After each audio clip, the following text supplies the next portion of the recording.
Сәлем достар, мен Шәмші Қалдаяқов атындағы кітапхананың оқырманы Оразбай Ботагөз Болатқызымын. Ол кітапханада мен Алтын Сақа деген ертегіні оқыған болатынмын. Бүгін мен оны сіздерге айтып беремін. Бұрынғы бір заманда бай болады.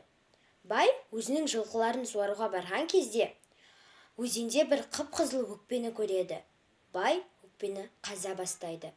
Өкпе өзеннің түбіне батып кетеді де, өзеннен бір мыстан кемпір атып шығады.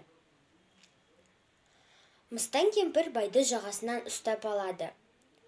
Бай айтады: «Жібере гөр, аттың басындай алтын беремін» дейді.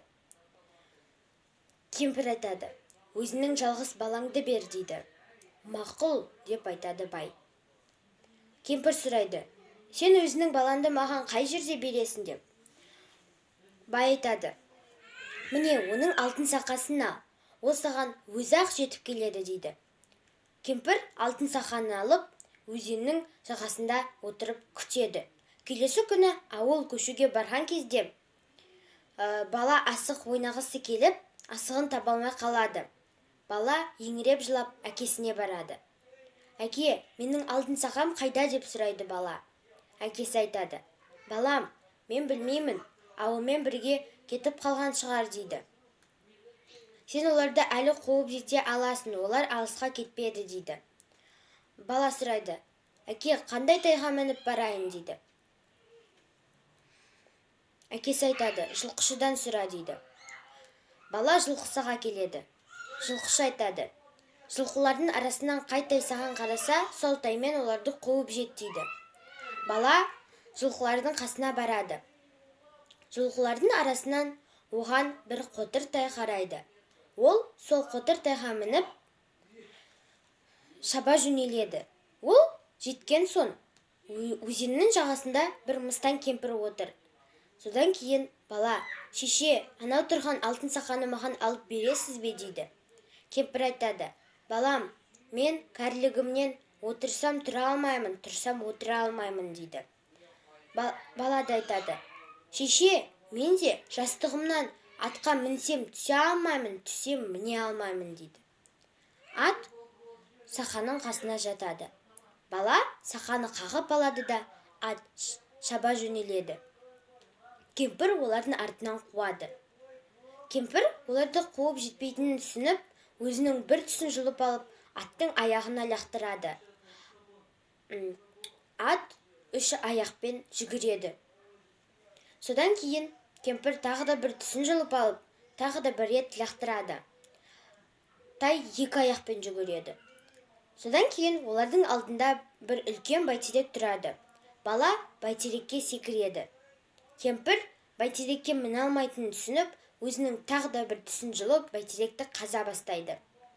Көп уақыт өтеді.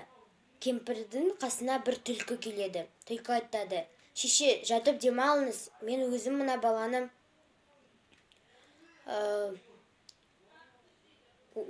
баланы ұстап аламын» дейді. «Менде оның да кегім бар» дейді. «Себебі оның әкесі аң аулап жүргенде мені өлтіруге қалды» дейді. Кемпір сеніп оған тісті береді.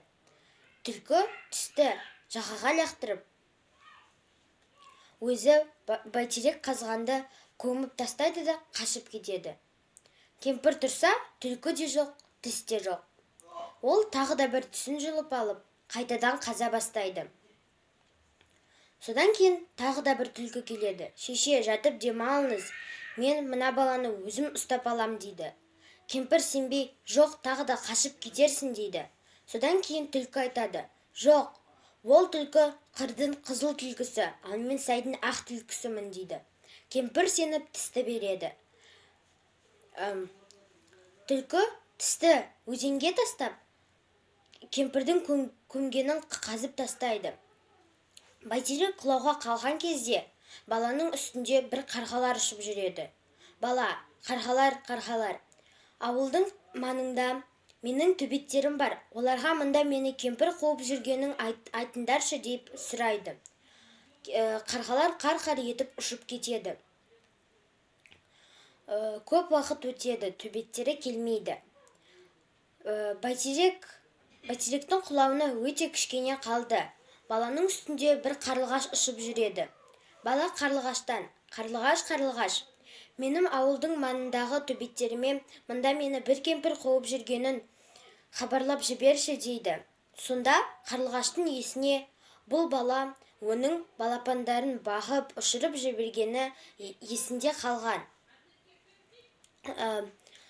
Содан кейін қарлығаш зымырандай ұшып төбеттеріне жетеді. Төбеттері бұны естіген кезде бәйтерекке қарай жүгіре жөнеледі.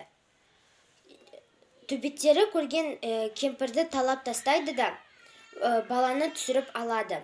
Бала иттерге кезек-кезек мініп ауылына жетеді. Содан кейін бүкілі жақсы біткен соң олар қоныс той жасайды екен. Достар, мен де сіздерге алтын саққа ертегісін оқуды кеңес беремін. Сау болыңыздар.